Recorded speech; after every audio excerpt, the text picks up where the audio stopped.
In the last 10 years, the world's biggest country added the equivalent of another France to its population. So why is everyone talking about population decline in China? Here we go again for another plain English lesson, this time number 368. I'm Jeff. JR is the producer, and you can find the full lesson online at plainenglish.com/368. On today's lesson, we'll talk about the population of the world's biggest country, China. The Chinese government released the results of its decennial census this month, and we'll take a look at the details. Later in the lesson, you'll learn how to use the phrasal verb make up when talking about statistics and percentages. And we have a quote of the week about demographics. Let's jump in now.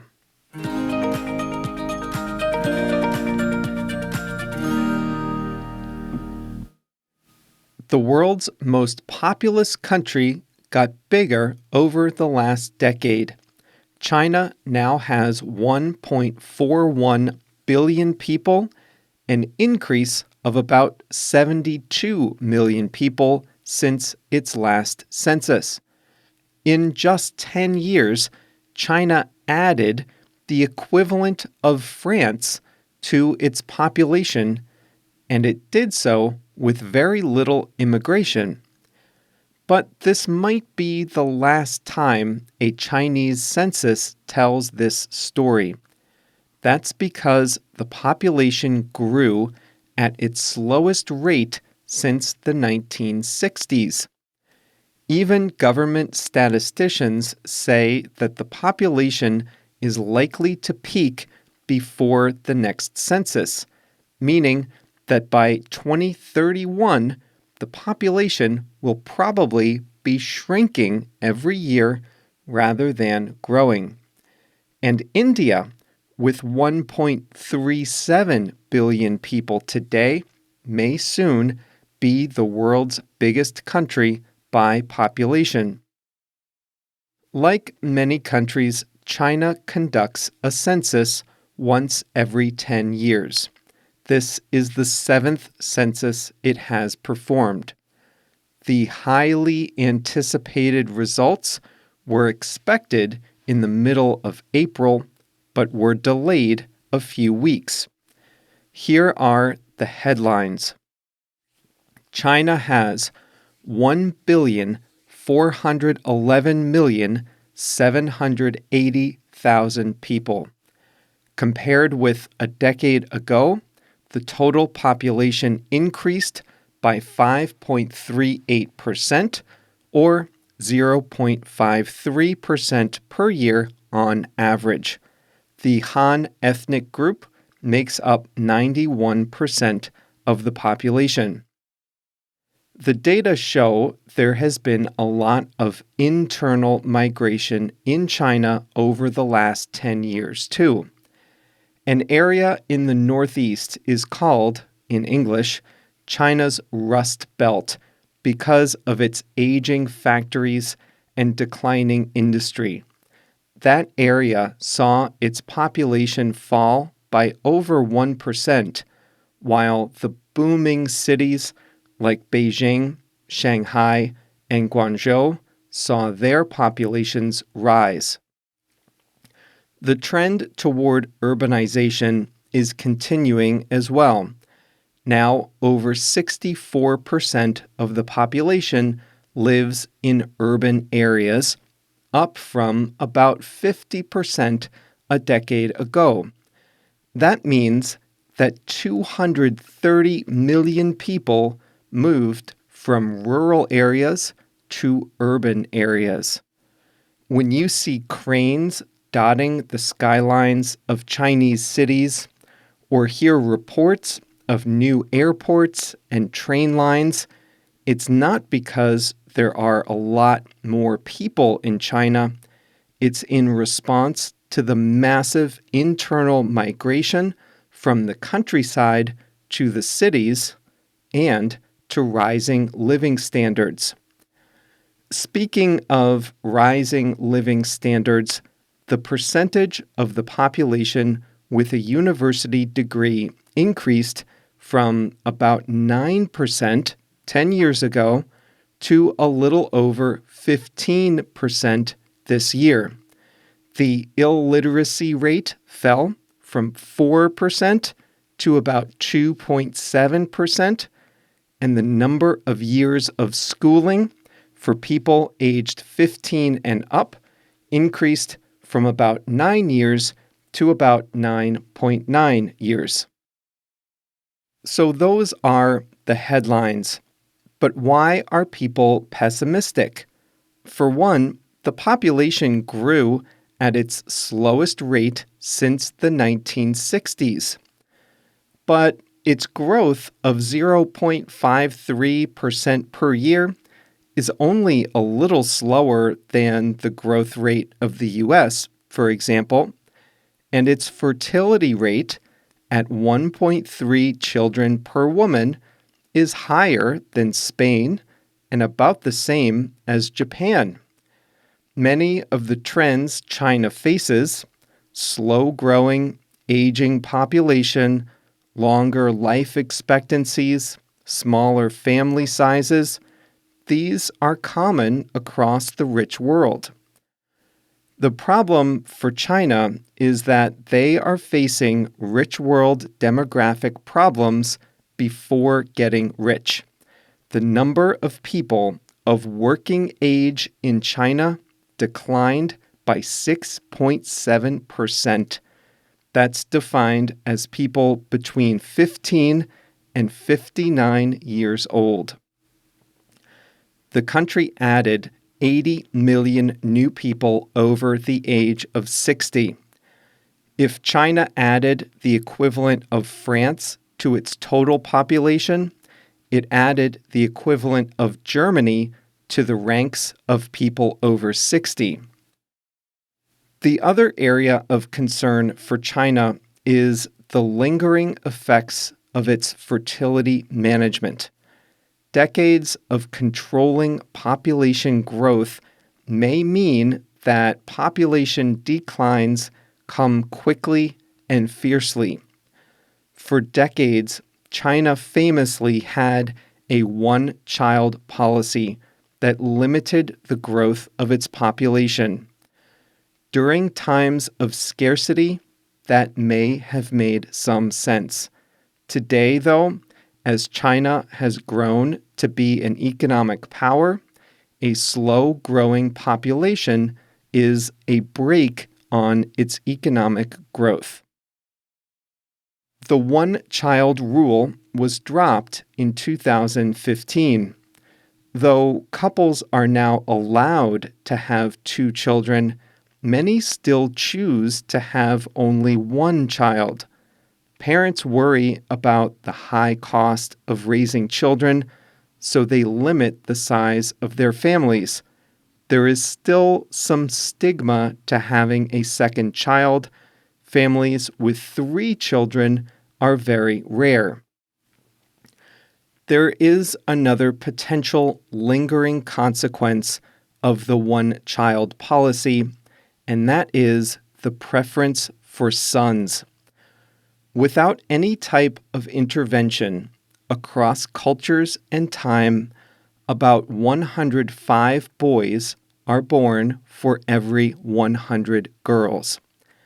But in the 1980s, ultrasound technology allowed parents to determine the sex of their children before they were born, and this gave rise to the practice of sex-selective abortions across Asia.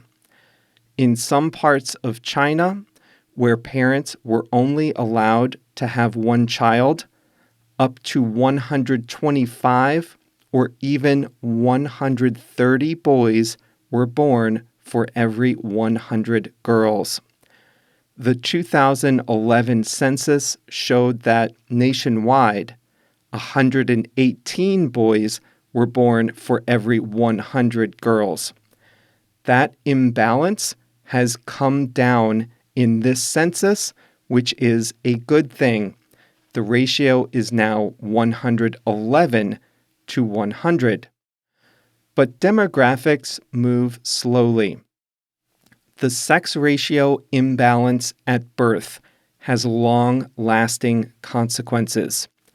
Children born in the 1990s and early 2000s, when the sex ratio was at its worst, are now the ones at or approaching childbearing age. If the sex ratio of people in their 20s is skewed, then there are fewer opportunities to make a male-female pairing. With fewer male-female couples, there's less opportunity for natural population growth. There are signs that the government is planning to loosen restrictions on fertility further. Its latest 5-year plan promised a more inclusive fertility policy, which may mean greater access to in vitro fertilization for unmarried women or gay couples. It may also mean fewer or no restrictions on family size. The official census press release highlighted the improvement to the sex ratio at birth, signaling that it's a priority for the government. No new policy announcements accompanied the census release, and all government statements came from statisticians, not senior political officials. The top government statistician said that China's advantage as a super large domestic market will exist for a long time.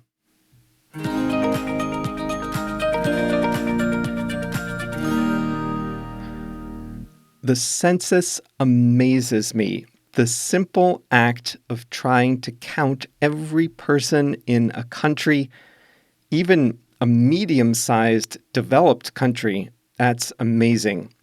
Now try to count them across the huge cities and sprawling countryside in a country as big as China, and then tallying it all up and analyzing the numbers. It's quite an effort.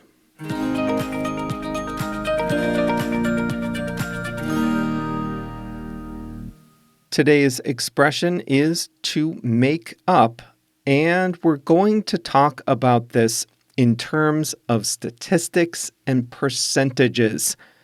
If you have a phobia of math, this might not be your favorite expression. Here's how you heard it earlier. The Han ethnic group makes up about 91% of China's population. That means that if you put everyone in the Han ethnic group together and add them up, then you will get to 91% of the population. Minority ethnic groups make up about 9% of the population.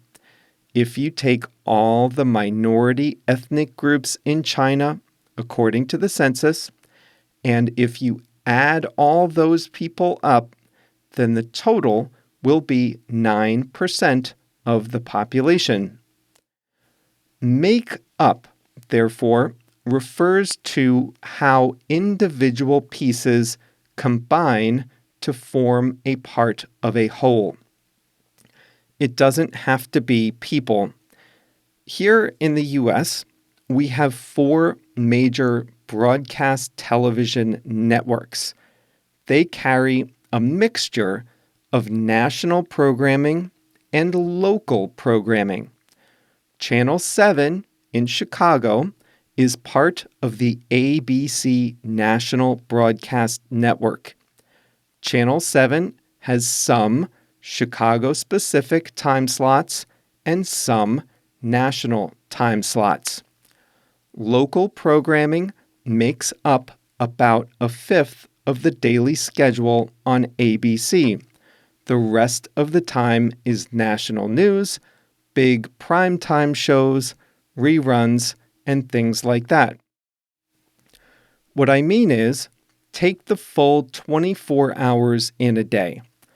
A part of that 24 hours is local programming, like local news and talk shows, and a part of that 24 hours is national programming, like American Idol, Shark Tank, Jimmy Kimmel Live, and Big Sky, for example. Local programming makes up about 20% of the daily schedule, while national programming makes up about 80% of the daily schedule. So if you take all the local programming and add it up, it combines to form 20% of the day. If you take all the national programming and add it up, it combines to form 80% of the day. Up until now, we've talked about percentages, but it doesn't have to be expressed as a percent. If you watched a half hour of television on a broadcast network, do you get 30 minutes of entertainment? Not likely. In fact, commercials make up about 8 minutes out of every half-hour show. Combine the commercials, and they add up to about 8 minutes. ABC broadcasts the biggest basketball games of the year. Starters make up 5 out of the 15 roster spots on an NBA basketball team. That means each team can have 15 people total, but only 5 players can start a game. Only 5 can be on the court at one time. So we say starters make up 5 out of the 15 roster spots. Bench players make up the rest. So we've used make up with percentages and with whole numbers. We can also use it with general estimates. Let's go back to our TV example. Time was the only television you could watch was over-the-air broadcast television. Back in those days, the big broadcast networks made up a large share of a typical family's TV time. Sure, there were local stations with lower quality content, but the big networks made up a big share or a big part of a family's TV time. Today, it's different. The big networks, and this is probably true where you are too, they make up a much lower share of a typical person's TV entertainment time. First, there was cable. Then there was streaming. And now there's TikTok and shorter form entertainment. So the big TV networks make up less and less of a typical person's video entertainment time.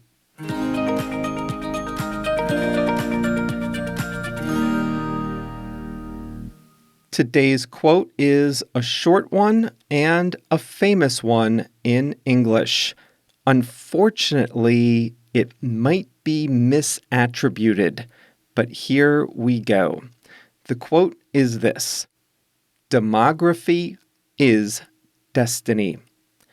It means that a country's future is determined by its population growth and population distribution. At its core, demography is issues like fertility, mortality, migration, age distribution. We also use the word to describe income and education levels. But in this sense, demography is destiny means that trends in population will determine the future of a country or a region. The quote is typically attributed to a French philosopher, Auguste Comte, but the word demography wasn't used in French until almost the end of Comte's life, and there's no written record that he said it. So the quote is often attributed to him, but we're not sure if he actually said it. But we'll give it to him with an asterisk and an apology to the true speaker if we're not right. Speaking of apologies, sheesh, I got a quote wrong a few weeks ago and I have to correct it.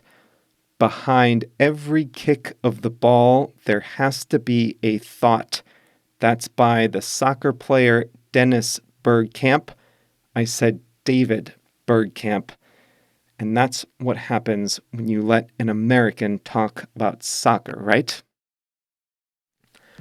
Well, that's all for today. Congratulations on making it to the end of another plain English lesson. This was for all the math lovers out there. Numbers are hard in English. Here's a story. They're hard in your second language. When I first started with Spanish, I started with a BBC Learning Spanish program for beginners.